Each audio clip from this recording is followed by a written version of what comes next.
Wondering what life is really like on Canada's wild and crazy West Coast? This podcast is all about the people, the places, and Vancouver Island time. Together, we'll explore this island paradise, a combination of ocean, city, and country living.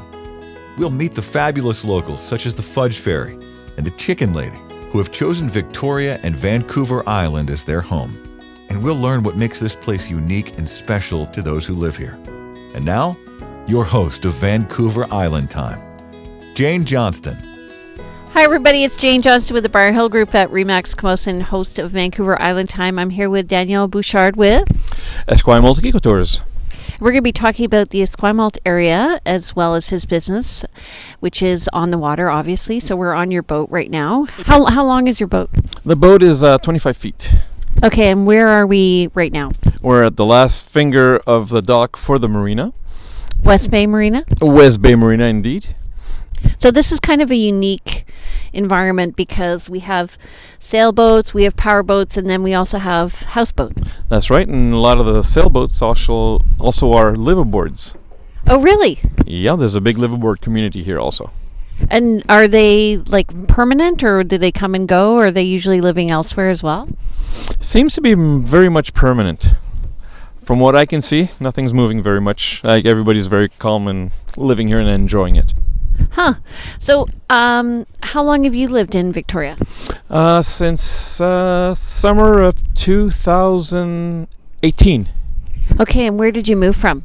I moved from Saint-Paul-de-l'Île-aux-Noix in Quebec. If anybody wants to know, that's where all the people crossing the borders and illegally in Quebec, that was 2 kilometers from there. So we used to see the RCMP truck on a daily basis. Oh, and what made you decide to move to Victoria? It doesn't snow here. They told me. I think that was a lie, but they told me. So actually, today is what date? 18th of February. And we're sitting outside and we're just both wearing light coats, so yeah, so it's not snowing, but I gotta say the deck was all iced up this morning, so I was a bit disappointed in that, but I'll live with it. I'll live with it. Considering that it's minus 20 something in Montreal, I'm fine. Actually, I was talking to my sister back east. She was saying the same thing, so she was complaining how cold it is. Indeed. This is why we're here. And I think this is a time where it makes the biggest difference. Okay, so you were in Quebec. You've lived elsewhere in the world? Yes, pretty much. I've lived and worked in Europe. I've China, Australia, South America, Central America, and Mexico is one of them too. And so what made you decide to pick Victoria to live in? Seriously? Seriously? Because it's got the best weather for being a civilized country, with all the amenities, the medical services, and so on. I had looked elsewhere. Australia was a second contender, but with the weather being so hot, I worked there in the summertime, and you're talking 45 degrees Celsius, and you're working with a suit, and it's too hot, just too hot. Hong Kong was nice. Very hot also, and even more humid. So, come to think about it, here was a nicer place. So when I found when I moved here from Ontario that I really miss the hot summer. Do you? That I do miss the hot summers, but I was told that if we go inland during the summer, when we're not working, which I don't know when that happens, it's supposed to be warmer up island in the lakes. I forgot the name of the lakes. Sprout Lake, Port Alberni. Yeah, Sprout Lake and Lake Cowichan or something and so on. Cowichan, thank you. That was the French part. Cowichan. There we go. So do you, how was it transitioning here for your family? Because a lot of people who are looking at this are going to be thinking about that. Well, I did a bit of homework and a bit of psychological homework too. So what I did is 2 years before coming, I brought my wife and my daughter to visit the school and the area and to find out who my friends were over here, which I already had friends and so on. So after I did that, I came back the second year, did the same thing. We spent a bit more time, enjoyed, had fun, and then I planted the seed. Everybody was happy about it, and then we moved, and it was perfect. Right, and so because you're Francophone, you can access a French school here. Yes, my daughter goes to school about 5-minute walk or 4-minute walk from our dwelling. and it's just fine. It's just perfect. What do you find about real estate here? Because, we met in a real estate capacity. Yeah, well, I still own a house in Quebec. The house has a waterfront, 100 feet of frontage on the river, swimmable, boatable. I have 50 feet of beach and a provincial park all around the house, so I'm basically the only house there. And that cost me less than $250,000 to buy. And here, for $250,000, you can get a postage stamp apartment. Or a parking lot, probably. Okay, so what about Esquimalt itself? Do you like living here? I do like living here. It's outside the downtown, very touristy area, very busy area of summertime. And where we live, we're basically, like I said, we're 1 block away from a school, my daughter's school, which is important for us, for her high school. We're also 1.5 blocks away from a small shopping center, which includes Country Grocers and other smaller stores in there. And we're Caesar's Pizza? Caesar's Pizza. Although I do prefer Quebec pizza, I have to admit. The oven baked ones, not the greasy ones. I also find like it's hard to find thin crust here. It is hard to find. And like I said, they seem to be cooked and not baked. The pizzas, yeah. So, and they have that little, I don't know what they call them, sausages, but I call them dog food, niblets inside. And that just doesn't exist back home. Yeah, well, my husband's Francophone, and you guys eat pizza a whole different way, including butter for the crust. Of course. That's disgusting. Would it be otherwise? Really? Okay, so and you're also really close to the ocean. We're like within 10 minutes of where you live, I think, walking, right? Yeah, actually 8 minutes is what I calculated. And then we have the military housing around here. Yeah, there's a military housing around here. At the other end of Esquimalt, there's also the military base. A couple more shopping areas down the road. And then we're still close to Victoria. I have a cousin who lives in James Bay and walks here. Yeah, like everything is pretty close. Like the thing I think when I compare it to Toronto is it's kind of like the way in the 70s Bloor and Avenue Road were, where it was like kind of Esquimalt was considered to be the bad side of the tracks, and now it's elevating. It's indeed. I was here in the 90s. I used to live here for 10 years in the 90s, and Esquimalt was a rough part of town. And since coming back, this is what I've noticed, is that it's gone up a lot. It's really, taken alive. And there's still a lot of projects, condo projects coming up, like this year and next year, that are right there in the middle of it. Yeah, including one with $1 million 4th floor view of the harbor. Yeah, that one. Yeah. I've got the same view, but I paid a lot less for that. I can actually see my boat from where I live. So. Oh, that's good. Yep. Where do you go out for dinner if you go? We'll get some pizza at Sarpino's once in a while. And other than that, we're really home cookers. We really cook at home. I have to admit, we go to McDonald's. I've been known to go there. Yeah, we love the fries. There's something about those fries. Yeah. And that's pretty much. And we go to the Lum's Chinese restaurant once in a while. But then again, we cook our own food, so. What do you like at Lum's? Where's that? Where is it? Lum's is right beside where we live on the Esquimalt Road, on the corner right beside Sarpino's, on the corner of Head and Esquimalt Road. Sort of say if you can find it there. Okay, there's a Mexican restaurant there. It's pretty good. The real Mexican food, too. Oh, yeah? Yeah. Which one is it? I can't remember the name. Neither can I. And I'm not sure, but I think it's the one that went out of business. Oh, did it? Yeah, it's been replaced by Bunny's Place, which is a vegetarian restaurant. Being a carnivore, it doesn't appeal to me. But I mean, lots of people here like vegetarian. So there you go. Do you find that here that we're kind of like the West Coast is more specialty foods? I do. Yeah, it is specialty. It's West Coast specialty. Lots of fish. Certainly, salmon is part of what everybody talks about, and crab, and so on and so forth, and shrimps, prawns. So yeah, it is. Obviously, it's much more maritime, right? And being where we are, it's sort of expected. Well, it's funny, when I moved here, it wasn't like that. Again, it's becoming more so. So there's that place in James Bay where you can go and get fresh seafood, and then I think there might be a place in the Hudson building. Possibly. I know we go to the one near Fisherman's Wharf. That's one place where we go buy some fish and seafood. Okay, so what do you guys do for recreation? We go hiking. Where? Anywhere, because everywhere is new, in our case. So it's all wonderful. So Golden Park, we were up, I think it's, what is it called? I think it's a Mystic Beach or something? Mm-hmm. Yeah, Mystic Beach, yeah. We stayed there, that was in October last year. So that's a campground? Yeah, we just had a campfire on the beach, and stayed till about midnight, watched the stars, and then got back in the car and drove back home.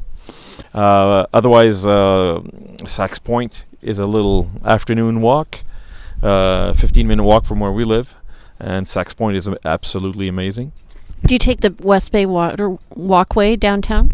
Yeah, once in a while. It's right behind us, actually. It's right here. So yeah, we do walk it. Go right down. Actually, when my kids went to the French school, we would, I think with 10-year-olds, it took us 30 minutes tops. So that's walking slow. Yeah, probably shorter if you're walking a little bit fast. Yeah. So what about for a beer? Where do you go for a beer? Other than home? Yeah, other than home. I don't drink alcohol. Really? Drink zero, yeah. I haven't drank, over 30 years, I think. It just doesn't appeal to me. So if I go out, I'll go out for a Coke, but... okay, where do you go for... Wait a minute. Where do you go for a Coca-Cola? Yeah, let's get that one clear, for sure. Oh, is it Pepsi? Nah, I wouldn't touch Pepsi. I see you coming with that one. No, I drink Coke, not Pepsi. Actually work in Atlanta, which is Coca-Cola's headquarters, and went to the museum they had over there. It's basically sugar, right? Yeah, so what else can you say? Where else do I go have Coke? I usually have Coke when I have my restaurant at McDonald's. Do you ever go to Spinnaker's? I think I went. I also went to 4 Mile House. Yeah.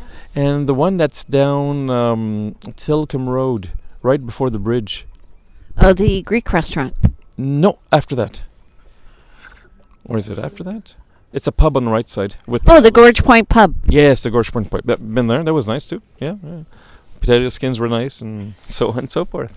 The Coke was cold and had ice in it. What else can you ask for? So you have a teenage daughter. Yes, I do. And so what does she do other than sleep and eat? Right now, she's busy sleeping. No, she goes to school right now, but she will be sleeping. She likes to play volleyball. And she likes to hike as long as it's not too long, and she enjoys very much being on the boat with myself, and as long as Emily with my wife also. So do you guys ever go to the rec center? Yes, we do. We go to the pool in the wintertime, that's for sure. Zoe takes some courses there, and then she also takes sailing lessons. She's pretty good in sailing. That's a CFSA? Exactly, that's at the CFSA. So as part of the French school, if you go, they have sailing lessons that they provide, and you go twice a week, I believe. They do go twice a week. In my case, my daughter actually goes to the school ones, but also to the private ones for the real can sail certifications. Yeah, and you can send your kids for 1 week programs there. We did that. Exactly. Okay, and then what about other opportunities on the water? You seem like a water family. We do like water. I'm also a scuba diver, so I like scuba diving, and the scuba diving here is amazing. What company do you use for scuba diving? Let me guess. We get all our gear from Wilson's Diving in Colwood. Sounds familiar? Yeah. Chris, I think it is. Chris and Tim, the team. Dynamic duo. Right, so they're right across from the rec center, so if you want to learn how to dive, you would do it indoor and then go outdoor. And do you find there are lots of divers in Victoria? There is less than there was in the 90s, but I think it's a matter of putting it out there that we do go diving, and that it is an enjoyable sport, and it is a doable sport year round, and it's not just a summer sport, and it's not just something you do in the south. So you have a dry suit or a wetsuit? I got both. So what's the advantage of each? Well, for one, I wouldn't get caught dead with a wetsuit here. I'm too frisky. I like it warm. Remember, I just said I moved here because I didn't like the snow. Well, that includes it. So the wetsuit is nice and easy to buy. It'll be cheaper, much cheaper. It'll keep you warm up to a point, but after which you'll get colder. So as you get out of the water, if it's the middle of winter, as you peel off that wetsuit, it's going to feel very uncomfortable. If you have a dry suit, you stay warm, you stay dry, and when you get out of the water, you are still dry. So a little bonus to the whole diving situation. Yeah, I found when I had a dry suit. Actually, I have a funny story about a dry suit. Do you want to hear it? Sure. So I used to teach marine environmental science in the summer, and that's how I met my husband, who was a scuba instructor, and he owns Wilson Diving. But anyway, I'm diving in this. They have two types of dry suits. So they have like a tri-lam type. Right. Exactly, tri-laminate, and then they have the neoprene ones, right? Right. So I had a tri-lam, and so we went to 10 Mile Point, and we decided to go and do a shore dive. So we were hopping in off the shore, and I decided to sit down, put on my fins. Oh, interesting. Right on a barnacle. Yeah, you put holes in it. Yeah. So we go and do the drift dive, and at this time I'm embarrassed because I can feel a trickle, but I didn't want to say anything. Yep. And I came out of the water, and I was like, I looked like the Stay Puft Marshmallow guy. Yeah, I can imagine that. And I was so cold. Exactly. Actually, I have something comparable. I bought a brand new dry suit a few years back, went ice diving in Quebec. So we're cutting up the hole, get everything out, get the ice out, get the lines ready, everything's ready. And I go diving with my brand new dry suit, Italian made, expensive, for which I have no clue why I paid such an amount. I'm down at about 30 feet, head the most. We're not going deep, we're just looking at the ice. My dry suit stitch blew. This might be adult content at the crotch level. Actually, it's funny you say that because I was watching Chris sell a suit the other day, and he was talking about how some of them are sealed and some of them aren't, and that is so important. Very important to be sealed. Always helps when they come right out of the factory. You want to make sure that it's properly sealed and everything, all the seams are fine before you go in the water. Otherwise, you'll find out real quick. Yeah, I'm always reminded of that scene with, I think it's Arnold Schwarzenegger, where he comes out of the water. Or no, it's James Bond with the dry suit, and he takes it off, and he's wearing his tux. Yes, that was from the 70s. I can't remember. From Russia with Love, I think it was. Yeah. Yeah, that actually got me hooked. That's one of the things that got me hooked when I was a kid back then. So I love that scene. Yeah, and we have some of the best cold water diving in the world. Lots of sea life here because we have so many particulates in the water. So sometimes the visibility isn't as good, but I've dived in warm and cold water. We see a lot here compared. Oh yeah, I was up for a few weeks in Ixtapa in Mexico on the Pacific coast, and I have to say that the amount of life here beats out the Southern Pacific in terms of Mexican coast. It's really more, there's more life, there's more of everything here. Okay, stay tuned. We're going to be back. Daniel is going to talk about his business, Esquimalt Eco Tours, and we're going to find out what it's like to run a dive operation out of your boat in Vancouver Island. Talk to you soon. Vancouver Island Time is brought to you by the Briar Hill Group at Remax Camosun, Victoria, where we bring local expertise and global presence to your property.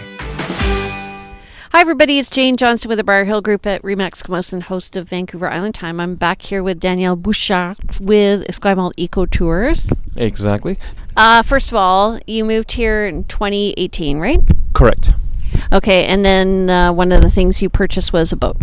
Yes, I did. I've had Zodiacs all my life, well, for a longest time, and when I moved here, this is one of the things I promised myself, that I would get a boat that I really wanted, which is this 25-foot ex-Montreal Police interceptor boat, which is a Zodiac, a type of Zodiac.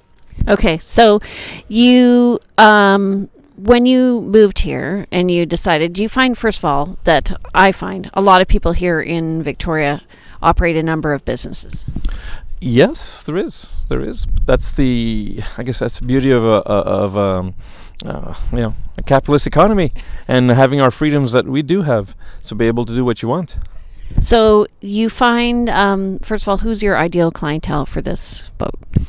I have two types of clientele. The first one is local scuba divers, and then local scuba divers, I'm including pretty much everybody in the Lower Mainland, Victoria, and even up to Seattle. That's the first level.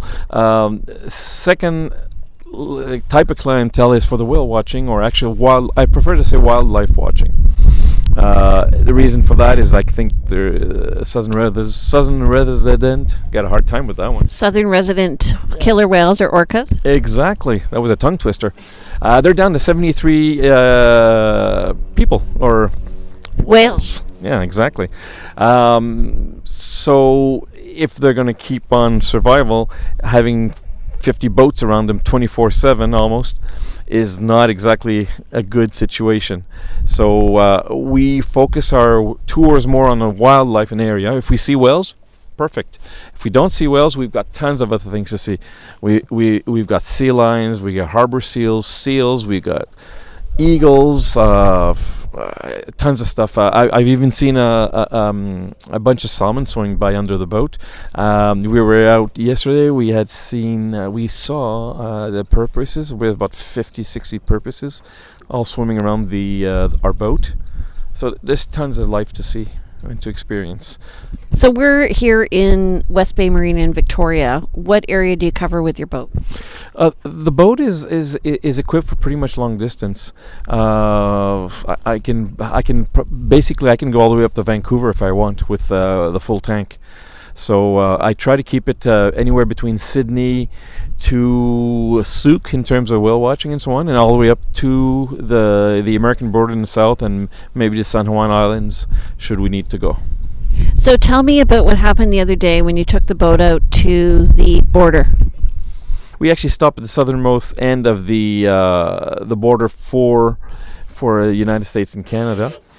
And then we just realized that there was a pod of porpoises swimming around the boat, and we just stopped for about half an hour, and they just kept swimming around us. Didn't you see also a whale? Oh, that other day. That was just before Christmas. I went out to the Middle Channel marker, about 5-6 kilometers out to sea from Victoria. Stopped the boat, just relaxing for an afternoon, and then I started the engines, and lo and behold, there was a whale about 10 feet in front of the boat that breached. Wow, what was that like? Oh, that was amazing. That's amazing. Makes all that you're here for. Gives it a reason. So, how long is the tour? For the scuba diving tours, they last about it's a 2-tank dive. So basically, you get to go on 2 dives, for which we choose together. And for the whale watching, it's about a 3-hour drive, and then we stop here and there, take a look at this and that, and so on, and enjoy the ride. Yeah. So, what is in terms of diving? Do you do any wreck diving? Yeah, we go to the GB Church, amongst other ones. There's I forgot. There's a military ship right near the GB Church. I keep forgetting the name of it, sadly, but it is available too. That's more an advanced dive.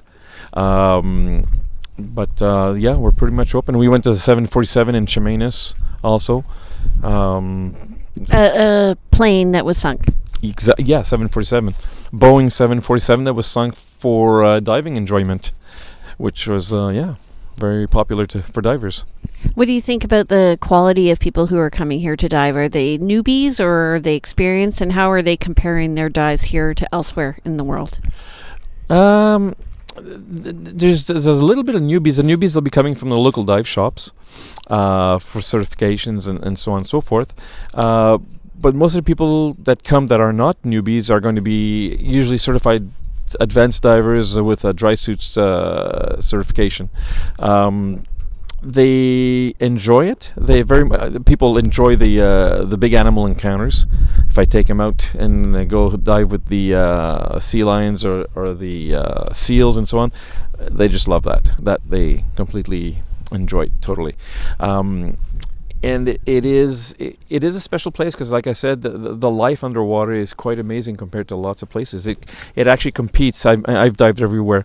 It competes very much with diving in Asia or Philippines or Bali, so on and so forth, or Palau. Obviously, some of these, but it's a comparison you can actually make in terms of life. Yeah, and I think people are surprised because it's so cold, right? I think the temperature of the water in the winter is 8, and in the summer it gets up to 11 Celsius. That's about it. Nice if you drink beer. If I drank beer, it would be a good place to put the beer in the water to keep it fresh. But, it's just a bottle of Coke. Do you, so does that include lunch? No, it does not. We do bring snacks, and we do have some snacks on board and also water for drinking. Okay. So, and you go up to the inlet, Saanich Inlet? Yeah, we do. When the weather permits, and obviously all our dives are weather dependent. Safety is a primal factor for all our outings. So yeah, when the weather permits, and then when it's clear enough for the inlet, because the inlet can get pretty hazy because of the water runoff during lots of winter rain. So then yeah, we do go. Yeah, I think when you're diving in freshwater versus seawater, it is a lot different. Your whole buoyancy is different, as well as your visibility, especially when you get the fresh water on top of the salt water coming down. Yeah, it is. I mean, fresh water is going to be much more murkier usually. You'll get some sort of a thermocline or a visual cline. So yeah, it depends. It depends on the weather. It depends what the weather has been going on for the days before you went diving, so forth. Which is why we keep it open. So if we know that the next day is not going to be that great, then we can talk about it on the boat and say, hey, we're going to go somewhere else instead and make it something more enjoyable. Yeah, any caves to dive here? I've heard, but I haven't seen them yet. I'd like to see them. I know there's a lot of cave up island, but I don't know about the underwater caves if there's any. Although I don't know how many people are certified, but I've actually got my cave diver certification. So, but and then I promised not to do it when my daughter was born. That's one of the things I had to sacrifice. Yeah, it can be dangerous. I've done cenote diving in Mexico. It's pretty easy though, because they're pretty big. But yeah, you can get caught in a tight place. You can get caught. You can get caught out of air. I've done not all, but I've done most of my cave diving down in Florida. Near where's Walt Disney over there? What's it called? The city? Orlando, exactly. Just north of Orlando, there's a huge cave system, all freshwater springs. You can dive for hours. I remember diving. You go down about 30 feet deep, which is not very far. But all of a sudden you're swimming over 1,000 feet horizontally in these tubes. And you just to think of it, that if you run out of air, there's nowhere to go. Seriously, nowhere to go for a long time. And you're doing this all in complete, total darkness. Yeah. Sounds exciting. Not. Okay. What about when you're finding here? Like, do you ever go? Are there any treasure hunter divers? I've heard of them, but I haven't seen them. This would be more of a question you could probably ask Chris at Wilson's. He'd be the one, because he fills up all the tanks, so he gets to see everybody who dives as a general rule. I get to see the people who dive on my boat. Right. So it's a bit, it's more restricted in terms of clientele. I often wonder in the harbor if it would be a good dive. Probably would be. I think it's illegal. But I think it would be, at least with a metal detector. It would be interesting, especially near Fisherman's Wharf with all the tourists dropping stuff in the water. I'm sure there's something interesting there. So you also run a different business out of your boat called Sea Tow. Tell me about that. Esquimalt Eco Tours is a name for also Bouchard Marine. And Bouchard Marine is the commercial aspect of Esquimalt Eco Tours. So Bouchard Marine, we do towing. We're actually a franchisee for Sea Tow, which is like basically like the BCAA of for boats. So we tow people for free with a membership and so on. And I also do skippering in the winter months. So if somebody needs a boat to be delivered from point A to point B, then I'll do the delivery. I'm actually doing a tow in 2 weeks. I'm going from Port Angeles to Shelter Marina, which is up the Fraser River. So that's going to be a day and a half, 2-day trip. that type of commercial stuff. I also bring commercial scuba divers to go do work, or electricians to go work on an island where they need to work on, so on and so forth. Oh, that's interesting. Then there is obviously people living on islands here. Are you taking them to American as well as Canadian islands? Not at the moment. I am working on the permits for that. That's the secret. I'm actually trying to get something going with Port Angeles and Friday Harbor to have taxi services between those 3 points. But as you can imagine, American Canadian paperwork is a nightmare. So we're working on that. Maybe next year, maybe at the end of this year, we'll see. Do you see people travel by boat across from Canada to the U.S.? Because we're not that far away. I think it's just 11 kilometers, right? I think it's more like 20 miles or 20 kilometers. 20? Yeah, 20 kilometers. I haven't... probably private boaters, if you do private... if you're just driving your own boat, it's doable, not a problem at all. But I wouldn't know who does and who doesn't. But I haven't heard anybody doing actual commercial transferring. Like I said, people between the States and Canada, and I have been in talks with the U.S. Customs and Canadian Customs on that, and they haven't heard of anything for a long time. Okay, other than the Coho, I imagine, or the Clipper. Exactly, Coho, Clipper, and then the Washington State's ferry near Sydney. So one of the things about living on Vancouver Island is being at the southern tip, and the way it is if you imagine Vancouver Island is like a fist, and the U.S. is around it, there's quite a large tide coming in and out, a current as a result of that tide. How do you find that for diving? For diving, it makes for wonderful drift dives if you plan them properly. The drift dives, I mean, the current can go up to 6 or 7 knots at certain places. I don't think you want to be diving in that type of speed, but lots of our dives are actually drift dives. So you get in, relax, hang out, get out the other end. Exactly. So I drop them in the water. They go to their depth. They drift as they go. I turn off my engine and I just float around them and then start them up again. Yeah, actually, I've done a drift dive at Race Rocks. Have you dived there? I have dived there. What I try to do for the moment, I try to make it more of a. The people like to see the seals and so on, so I try to keep them more in a specific area, to not go drifting diving. There has been fatalities over there for certain reasons we won't discuss, but I want to keep it as safe as possible. I also require the people who dive at Race Rocks to wear helmets, surface message buoys, so that if there is anything, they will be equipped to deal with it while they're underwater. Yeah, I have heard of people when they haven't gotten out of the water in time, they've ended up in the U.S. Yeah, exactly. Well, it sounds like it was like a downdraft, a downward current that the diver was unable to counteract or panicked. And then, like you said, was picked up somewhere where he wasn't to be, and he wasn't there. So what about the boating culture here in Victoria? Like, one thing that's different, obviously, is you can be on your boat all year round. Yeah, that's beautiful. That's something. Even in February. And as we are right now. So do you find, with your daughter, she's taking sailing, is she sailing all year? She's starting back in April. Okay. And I do see regattas out there now every once in a while from CFSA. Do you find, like for instance in West Bay Marina, are people doing day trips from here? Nothing commercial. I'm the only commercial operator out of West Bay Marina as far as I know. Okay.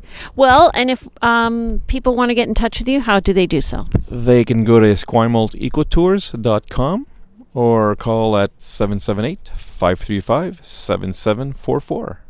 Okay, so if you want more information about Esquimalt Eco Tours, contact Danielle.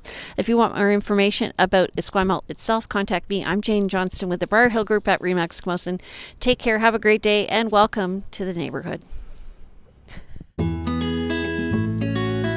Welcome to the neighborhood. We hope you have had some insight into West Coast living. If you know of someone or some place that should be highlighted in our podcast, we'd love to hear from you. Please go to VancouverIslandTime.com and click on our Connect button. See you next week on Vancouver Island Time with Jane Johnston.